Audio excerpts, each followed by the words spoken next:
Bonjour à tous et à toutes, et bienvenue sur cette deuxième vidéo de notre série sur les Fates. Le premier épisode portait sur Fate Stay Night. Donc si vous ne l'avez pas encore vu, vous avez une fiche qui s'affiche en haut et le lien dans la description. Pour les autres, nous allons donc pouvoir nous pencher sur le célèbre préquel de la série originale, qui a su très largement dépasser les scores de Fate Stay Night. Je parle bien évidemment de Fate Zero. 先輩覚えてますかごめんねただ俺はキリツグのようになりたかった。やっちゃえバーサーカ I am the bone of my soul.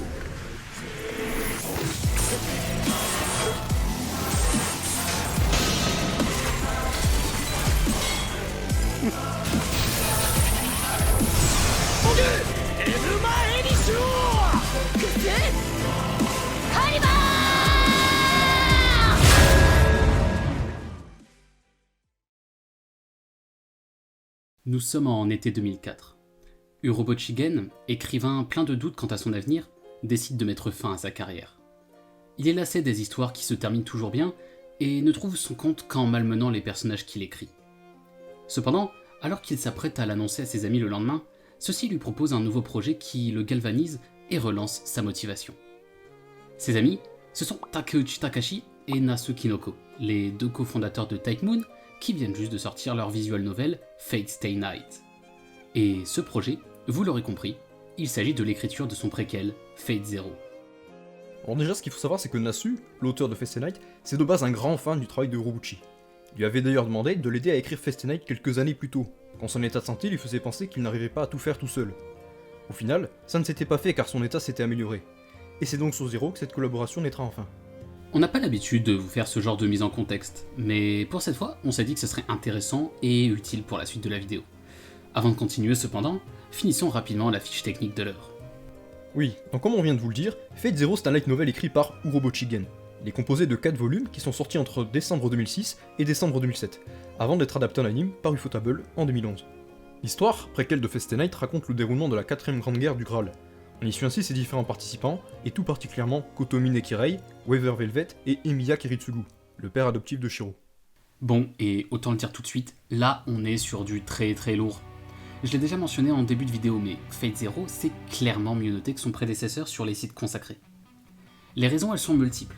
On peut par exemple penser qu'écrire un light novel en se basant sur un univers déjà créé et des personnages déjà imaginés, ça peut rendre la tâche plus facile pour ensuite créer une histoire intéressante. On peut aussi se dire qu'écrire une seule histoire, c'est plus facile que d'écrire de multiples histoires qui changent selon les choix du joueur, comme c'était le cas pour Fate Stay Night. En soi, les raisons elles importent peu. On n'est d'ailleurs pas là pour dire si un tel ou un tel est meilleur qu'un autre. Mais il faut cependant regarder les faits en face, et manifestement, le scénario de Fate Zero a davantage plu au public. Et franchement, on peut les comprendre, hein, parce que nous, ça nous a fait la même sensation. Après avoir regardé les 3 routes de Stay Night, avec des masters lycéens pour la plupart, des histoires romantiques entre les personnages, et un Shiro un peu naïf avec son complexe du héros, on s'était habitué à une certaine ambiance. Et quand on est arrivé sur Fate Zero, il faut dire qu'on a direct senti que c'était très différent, et que le ton était beaucoup plus mature, sérieux et sombre. Ici, fini les Master Echo Plus de première aile qui se retrouvent dans la guerre sans trop comprendre pourquoi. Bon, là on a des gros masters bien vénères, héritiers de grandes familles de mages, qui se préparent pendant des années pour participer à cette guerre. Pas, ça va bien Ils ont préparé des plans et stratégies, rassemblé leur armement, trouvé les artefacts nécessaires pour invoquer les héros qu'ils désirent, et ça franchement, ça fait plaisir. Bien se passer, ne t'inquiète pas. Et bien sûr, ce n'est pas qu'en apparence que le tout est plus mature, hein. Les dialogues le sont aussi. On a ainsi des scènes vraiment particulièrement bien écrites, avec des vraies réflexions qui sont assez originales dans le monde de l'animation. Je pense en particulier à une discussion qu'ont Ryder, Archer et Saber à l'épisode 11. Alors là, on a des dingueries. Si à première vue on peut passer un peu au-dessus sans trop faire attention, les thèmes abordés sont en réalité très profonds et complexes, donc on va en parler rapidement ici. Le vrai débat proposé lors de cette rencontre des rois, c'est celui posant la question suivante. Que doit être un bon roi? Quel comportement doit-il adopter? Il oppose Saber et Ryder. Tout d'abord Saber. Elle est persuadée que le rôle du roi est de se sacrifier, d'être un martyr pour faire prospérer son pays et protéger ses citoyens. De l'autre côté, Ryder lui explique que ça ne fonctionne pas. Ce n'est pas le roi qui doit vouer sa vie au peuple, mais le peuple qui doit vouer sa vie au roi. Il ajoute que le rôle du roi est d'être plus avare, plus euphorique et plus enragé que qui que ce soit d'autre. Il doit faire naître la convoitise et l'envie chez ceux qui le suivent, les fasciner. Dans le cœur de tous ses citoyens, il fait naître l'envie d'être roi à son tour. Et c'est pourquoi la voie du martyr n'est pas bonne selon lui. En effet, 殉教などという茨の道に一体誰が憧れる。焦がれるほどの夢を見る。 Cela m'a fait penser à une analogie. Ici, Saber serait comme une bergère, guidant ses moutons et les protégeant de tous les dangers. Presque divine aux yeux de son peuple, aucun mouton n'imaginerait pouvoir la remplacer. Si bien que quand sa fin arrivera, le troupeau n'aura plus de protecteur, et sera incapable de se gérer seul, finissant donc par s'éteindre. D'un autre côté, Ryder serait plus un loup alpha, un chef de meute. En étant le plus puissant des loups, et en vivant sa vie de la manière la plus avare possible, il les guiderait et les mènerait au combat en inspirant chez eux le désir de prendre sa place, afin que le moment venu, un autre puisse le remplacer et ainsi perpétuer le cycle. Cette analogie se confirme d'autant plus quand Ryder demande à Saber si un roi doit prendre de la distance par rapport à son peuple. Ce à quoi elle répond par l'affirmative, réaffirmant sa position selon laquelle un roi ne peut vivre comme un être humain.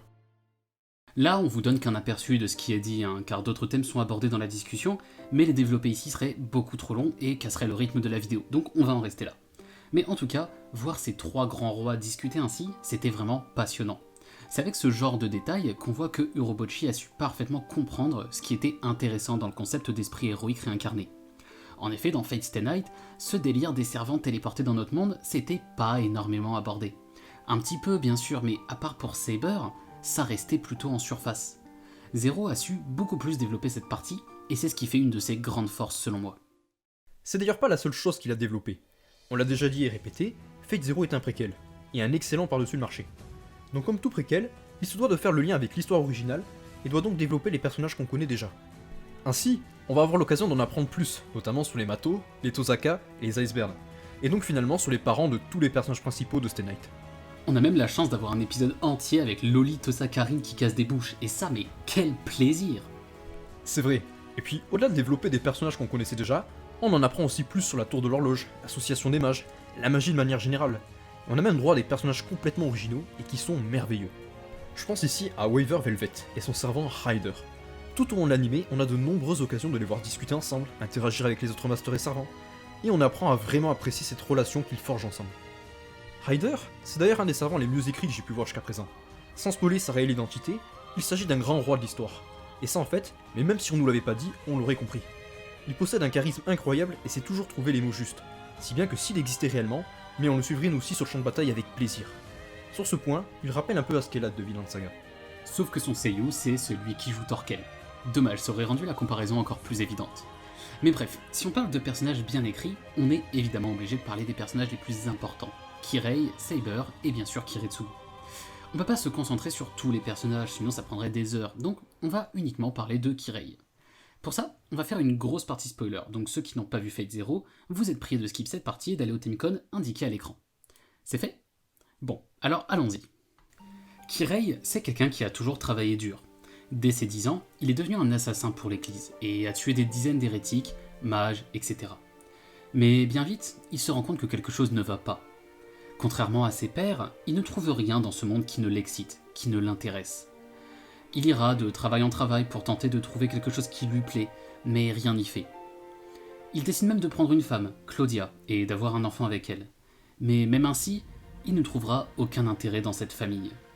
Voyant que même Claudia, la personne qui le comprend le mieux au monde, était incapable de l'aider à surpasser ses démons, il en arrivera à la conclusion que sa naissance n'était qu'une erreur. C'est pourquoi il finira par décider de se suicider. Il ira la voir pour le lui révéler après lui avoir fait ses adieux alors qu'elle était elle-même sur son lit de mort due à une maladie incurable. Il lui dira qu'il ne l'a jamais aimée, mais celle-ci, au courant des démons qui le hantent, tentera une dernière chose pour le sauver. Elle se suicidera devant lui en lui disant que si, en réalité, il l'aimait.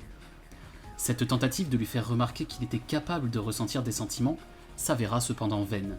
Les larmes qui coulèrent sur les joues de Kirei ne furent pas des larmes causées par la mort de sa femme. Non, il était simplement triste de ne pas avoir pu la tuer de ses propres mains. Oui, car en réalité, Kirei a bien quelque chose qui l'intéresse, qui le fait se sentir vivant. Et c'est la souffrance des autres. Cependant, toute sa vie, il aura réprimé ses désirs, car on lui a évidemment appris qu'il s'agissait là de lourds péchés. Après cet événement, il s'éloignera du chemin de la salvation enseigné par l'Église, et sera entraîné quelques jours plus tard dans la future guerre du Graal, quand les sceaux de commandement qui apparaissent sur sa main prouvent qu'il a été sélectionné comme master. C'est lors de cette guerre, 3 ans plus tard, qu'il trouvera son père décédé. Dans le même temps, il aura plusieurs conversations avec Gilgamesh, qui voit clair dans son jeu et souhaite le voir enfin réaliser ce qu'est sa vraie nature. N'ayant plus à craindre le jugement de son père et étant sujet aux paroles de Gilgamesh, tel un petit diable sur son épaule, Kirei finira par se laisser tenter et commencera à enfin vivre selon ses désirs, c'est-à-dire dans le but de faire souffrir les autres pour en retirer du plaisir. C'est aussi dans cette guerre que Kirei rencontrera sa némésis, Kiritsugu. Il se prend vite d'intérêt pour cet homme qu'il pense être exactement comme lui. Cependant, Iris Field lui révélera que cela est faux, que si Kirei fait le mal car il y prend du plaisir, Kiritsugu ne le fait que dans un but utilitariste, celui d'amener une paix éternelle sur le monde.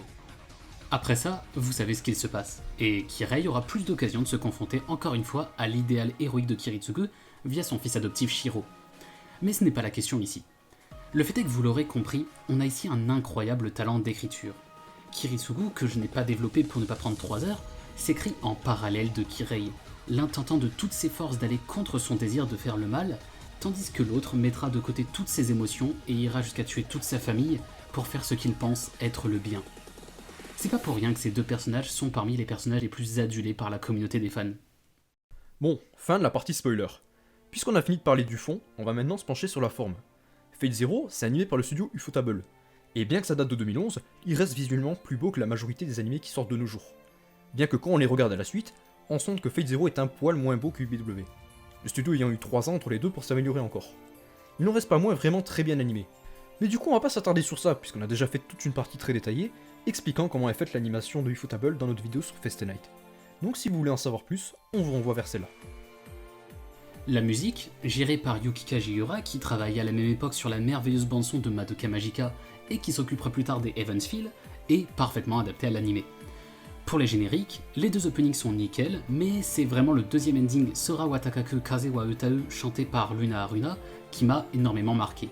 Il est l'un des rares endings que je ne passais pas tant il se mariait parfaitement à l'ambiance amère de la fin des épisodes. Pour conclure, Fate Zero c'est vraiment excellent. Un des meilleurs animés que j'ai vu, que ce soit en termes d'écriture ou de graphisme. Si vous l'avez pas encore vu, j'espère que cette vidéo vous aura convaincu. Mais c'est à partir de là que tout commence, si je puis dire. En effet, souvent, les spectateurs s'arrêtent après Fate Stay Night et Fate Zero, sans aller voir les autres volets de la franchise. C'était d'ailleurs notre cas, et à moi tout personnellement. Pendant 5 ans, je me suis contenté de ces 2 séries sans aller voir les autres, et c'est aussi la raison pour laquelle j'ai décidé de faire cette série de vidéos. Cela me force à enfin aller voir ces autres séries, auxquelles, ça y est, j'ai enfin jeté un œil, et je dois vous dire que je ne le regrette absolument pas. Mais ça, on vous l'expliquera dans le prochain épisode de Fatology, qui portera sur Fate Apocrypha. Sur ce, merci d'avoir regardé la vidéo jusqu'au bout. Vous connaissez la rengaine, hein, abonnez-vous, likez, mettez la cloche, blablabla. On espère vous retrouver pour notre prochaine vidéo. Du coup, allez, à plus!